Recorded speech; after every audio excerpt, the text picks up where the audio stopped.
So, we are back again guys sa panibagong episodes ng ating reaction na video. At ngayon ay nagbabalik ulit tayo dito kay Ghost Bombs Top 5. At ito ay pinamagatang ang puting nila lang na bumisita sa lolo nila. Yan po yung title niya. At kung di ka pa nakasubscribe, ay mag-subscribe ka na. At naandyan lang po yan sa may baba. So ano pang hinintay natin? Just without further ado, simulan na natin. Ang mga videong inyong matutunghayan ay para lamang sa mga taong matatagang loob dahil maaari itong magdulot ng disturbance sa inyong mahimbing na pagtulog.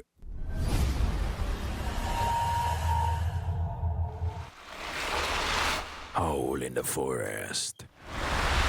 Habang nag-e-explore ang magkakaibigang to sa gitna ng kakahuyan sa kanilang page na Herb Explorer, kung saan makikita mo na pinupuntahan nila ang mga remote at abandoned places.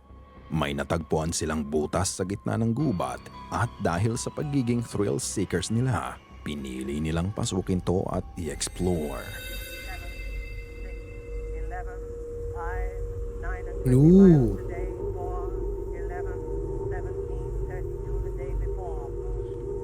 Grabe, talagang papasukin mo talaga yun. Ang mahirap dyan, yung maliligaw ka, tapos hindi mo na alam kung saan yung exit.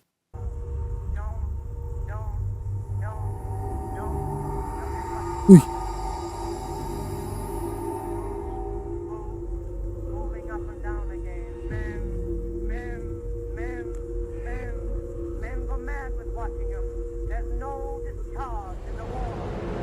Sa loob ng tunnel, sinuot at ginapang nila ang maliliit na butas. They unexpectedly found the baby's clothes. Ang sabi nga nila, kung may masasamang loob, ito ang perfect place para itago ang krimen na gagawin nila. Nasa loob sila ng tunnel ng 5 oras bago nila matagpuan ang labasan nito. Ngunit sa gitna ng kanilang pag-e-explore, may isang bagay ang hindi nila napansin at ito ang kumuha ng atensyon ko. Tignang mabuti nang pinapakita ng isa sa kanila ang loob ng tunnel. Yep, napansin ko yun kanina pa. Pagpan niya ng camera pakaliwa, may na-capture siyang mukha sa gilid at mabilis din itong nagtago. Makikita Akala ko nga, edited eh. mong ito ay nakamasid Ay, sa hindi kanila talaga, oh. at tila nagtataka kung bakit may ibang tao doon. Parang nakasuot ito ng maskara na may mapupulang mga mata. Ang nakakapagtaka, wala naman daw ibang tao sa loob ng tunnel kundi silang magkakaibigan lang. At wala na silang ibang na-encounter na kakaiba sa 5 oras na nasa loob sila ng tunnel. Ano sa tingin niyo ang mukhang nakatingin sa kanila? Elemento o taong may kinalaman sa mga natagpuang damit ng bata? Ikaw na ang magpasya. Innocent O nga no, parang nakamask tapos pula yung mata. Hunting.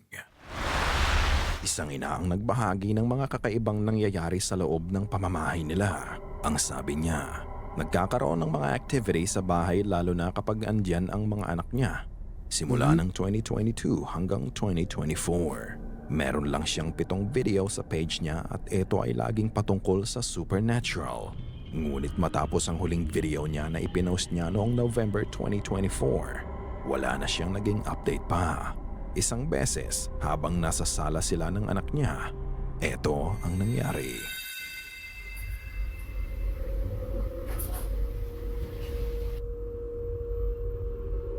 Close the door.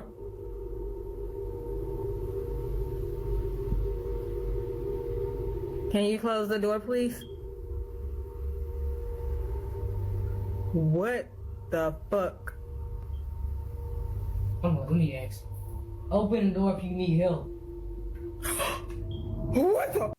What? Masunurin ha. Oh my! It Katulong yarn. opened it wide as shit. Oh my god! Close the door if you need I help. swear to God, I put it on. I put Oh it on my! What is it doing? What the? Bro, no! This I knew. Oh, at least meron na kayong automatic door. Nagbubukas, nagsasarado. Ayan. Yes, I knew. Elgin, Daniel, please. do you see Elgin, so? can you please? It's closed all the way, bro. Habang naglalakad ang anak niya, makikita mo ang pinto sa gawing dulo na bigla na lang bumukas ng mag-isa. Dito ay kinumpronta na niya ang espiritu sa bahay nila at nagbigay siya ng command na muling isara ang pinto. Hindi nagtagal, makikita mong nagsarangang muli ang pinto. Matapos nun, muli silang nagbigay ng commands at hindi na Posibleng may tali pa yan. naman sila dinisappoint ng multo sa bahay nila. Pero Paano magkakaroon ng tali yan? Then nagbukas uli. kung nung una medyo dahan-dahan pa ang pagbukas at sara ng pinto, ngayon mas intentional ito. However, ang talagang nakakabahala ay ang nakunan niya sa CCTV sa kwarto ng mga anak niya. Panoorin.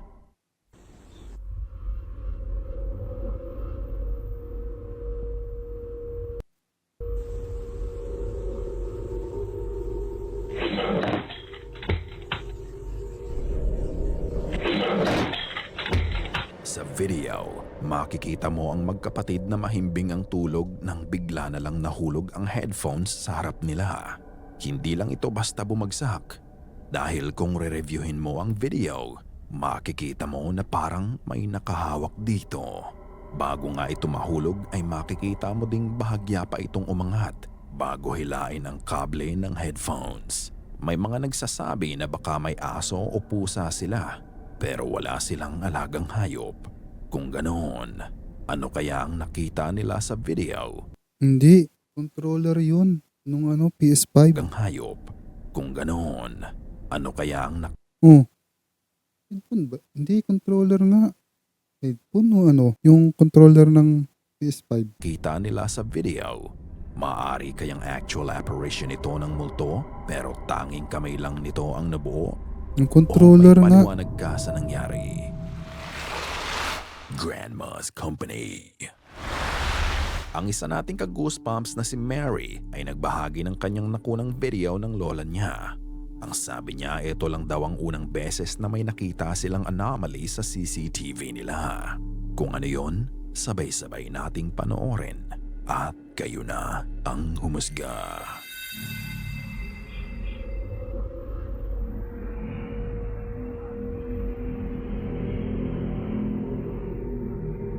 Ayun na, mayroong puti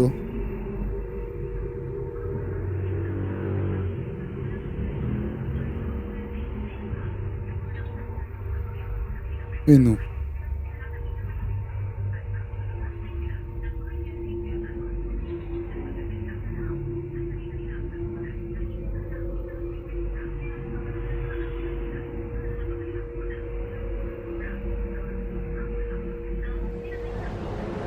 Makikita mo ang lola niya na nakahiga lang sa mattress.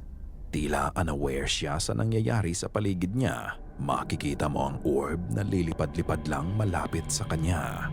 Sa simula may pagka-linear ang kilos nito.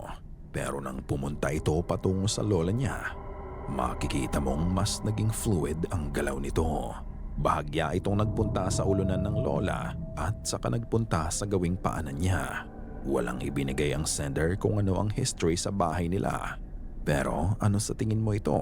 Maaari nga kayang orb ang nakunan sa video? O ito ay sapot lang ng gagamba na hinahangin-hangin? Heat signature. Video ng isang worker sa isang local courthouse sa US ang nakunan nila. Sa trabaho ay ini-inspect nila ang buong courthouse at ang ilan sa mga gamit nila ay metal detector at thermal camera. Ilang linggo na din silang nasa courthouse at sabi niya, iba ang pakiramdam ng workers sa loob ng gusali. Parang may something na hindi nila maipaliwanag. Noong unang linggo nila sa trabaho, may napansin sila sa thermal camera at hindi nila alam kung ano yon. Pero nang muling magpakita to, nakahanda na sila para videohan to.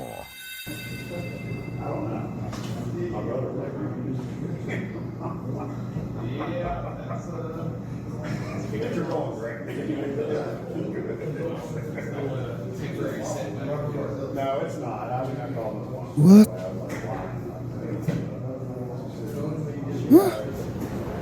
As you can see, merong heat signature na lumabas sa pinto. Pero wala naman tao. Kahit wala namang tao doon. Makikita mo ang actual na nakunan nila sa video at ang kuha ng thermal camera. Walang kahit sino sa pinto ngunit may tao kang makikita sa thermal image. At some point, makikita mo pa nga ang nabuong imahe sa thermal camera na kumakaway sa kanya. May nagsasabi na maaaring reflection lang ng nagve-video ang nakikitang figura. Pero kung titignan ang anggulo niya sa pinto, hindi siya direktang nakatutok dito. Kaya malabo din ang explanation na yun. Bukod doon, makikita mo din ang kilos ng may hawak ng camera at ibang-iba ito sa kilos ng nakukunan niyang heat signature. Ang paniwala nila, ito daw ay ang kaluluwa ng babaeng na convict na nasentensyahan at naparusahan ng pagkamatay sa court na yun. Tila andun pa din ang kaluluwa niya dahil hindi pa din ito matahimik sa nangyari sa kanya. So, what do you think? A ghost or is it something else? Malayo sa galaw ng lalaki. Random audience. Nagkakasiyahan ang pamilya isang gabi dahil sa maliit na okasyon na ginanap mismo sa bahay nila. Nagkasama-sama ang pamilya at hindi buo ang party kapag hindi tumugtog ng gitara ang lolo nila. Ang lolo niya ay bihasa sa pagtugtog at hindi ito mawawala kapag ganitong may okasyon. Ang forte niya ay ang mga traditional Mexican songs. Habang ini-entertain ng lolo niya ang buong pamilya, naisipan ni Cindy na videohan ito. Ngunit sa gitna ng kasiyahan, may ibang tagahanga din pala ang nanonood sa lolo niya.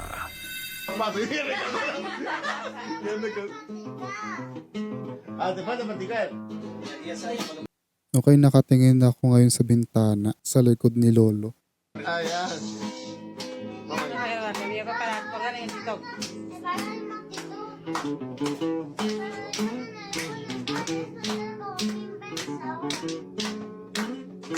Para may dumaan. Paano te falla porque te voy a colgar en el TikTok. Yep, teka. May mata dun sa likod, ayun no. Edited ba yan? En el pecho se arranca, boludo.